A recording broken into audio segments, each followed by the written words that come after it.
এখনই যারা মারা গেছে প্রশাসনের পক্ষ থেকে ইতিমধ্যে 1 লক্ষ টাকা করে দিয়ে দিয়েছে। 3টে বাচ্চা অসুস্থ ছিল, তারা ভালো হয়ে গেছে। যারা আহত ছিল, আমি হসপিটালে গেছিলাম, তাদেরও 50,000 টাকা করে দেওয়া হয়েছে। তাছাড়া অন্যান্যভাবে নানা রকমভাবে বিভিন্ন সংগঠনের মাধ্যমে সাহায্য করা হয়েছে। তাদের বাকি ছিল বাড়ি। 31 তারিখ মধ্যরাতে এসে 2 তারিখে আমরা অনুরোধ করলাম ইলেকশন কমিশনকে যে আপনি আমাদের অনুমতি দিন, যেহেতু ইলেকশন চলছে, না হলে তো আমার 1 মিনিটের ব্যাপার। যে লোকগুলোর বাড়ি আমি দেখেছি মাটিতে মিশে গেছে, মাটির চাল, টিনের চাল, মাটির দেয়াল কিছু নেই। আমি বলেছিলাম রান্নার বাসন আমরা দেব, প্রশাসন দিয়েছে।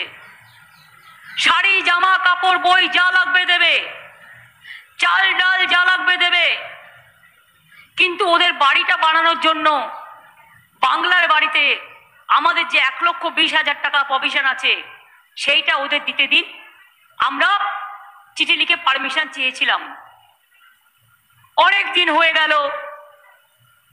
কিন্তু ওরা বলেছে এক্সিস্টিং যা পলিসি আছে তাই হবে।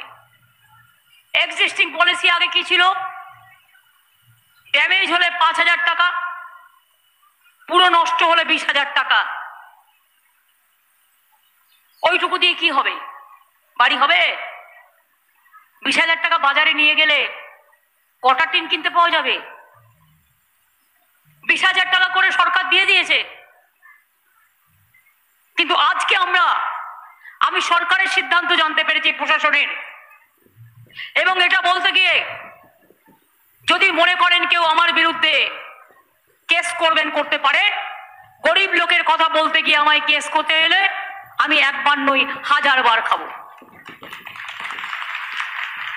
আমি কোনো অন্যায় করিনি। আমরা 1,20,000 টাকাই যাদের ঘর বাড়িগুলো তৈরি হবে, যেহেতু ইলেকশন চলছে, আমি নিজে না করে প্রশাসন করবে। 20,000 টাকা দিয়ে দিয়েছে অলরেডি, 40,000 টাকা পেয়ে যাবে 2-1 দিনের মধ্যে, এবং বাদবাকি সেকেন্ড কিস্তি 60,000 টাকাও তারা প্রথম কিস্তি শেষ হয়ে গেলে টাকা সেকেন্ড কিস্তিও পাবে। অর্থাৎ আমরা যেটা ডিজাস্টারেও আছে একটা স্পেশাল আইন, ওটা খুঁজে বের করেছি, ওটা জুলাই মাস থেকে কার্যকর হয়েছে। এই খবরটা কারো জানা ছিল না। বারবার অনুরোধ করে যখন কাজ হয় না, তখন আইনই আমাদের পথ দেখায়, সেই পথেই আমরা যাই।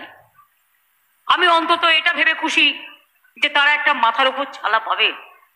और भी ऐसे बहुत सारे घर है जिसको बांग्ला का बाड़ी कहते हैं। हम पहले आवास योजना कहते थे। 43,000 लोगों को हम लोगों ने घर तैयार करके दिया। সুতরাং আজ মাননীয় মুখ্যমন্ত্রী মমতা বন্দ্যোপাধ্যায় ঘোষণা করলেন যে প্রথমে ডিজাস্টারের থেকে 20,000 দেবে, তারপরে 40,000 দেবে, তাহলে 60,000 পূর্ণ হয়ে গেল প্রথম কিস্তির, এবং তারপরে দ্বিতীয় কিস্তির আবার 60,000 টাকা দেবে, তাহলে মোট 1,20,000 টাকা দেওয়া হবে বাড়ি তৈরি করার জন্য। তবে এই যে বাড়িগুলো দেওয়া হবে, এটা কিন্তু মূলত যাদের এই ঝড়ে বাড়িটা ভেঙে গেছে তাদেরকে প্রথমে দেওয়া হবে। তারপর এমনি নর্মাল যাদেরকে আবাস যোজনার ঘর দেবে বলেছিল তাদেরকে কিন্তু পরবর্তী সময় ভোটের পরে কিন্তু টাকা দেওয়া হবে। এই ছিল আজকের আপডেট। আশা করি আপনারা ভিডিওটা বুঝতে পেরেছেন। যদি ভিডিও ভালো লেগে থাকে অবশ্যই লাইক করবেন, আর যারা ইউটিউব থেকে দেখছেন চ্যানেলটি সাবস্ক্রাইব করতে ভুলবেন না। ফেসবুক থেকে দেখলে অবশ্যই পেজটি ফলো করে রাখবেন।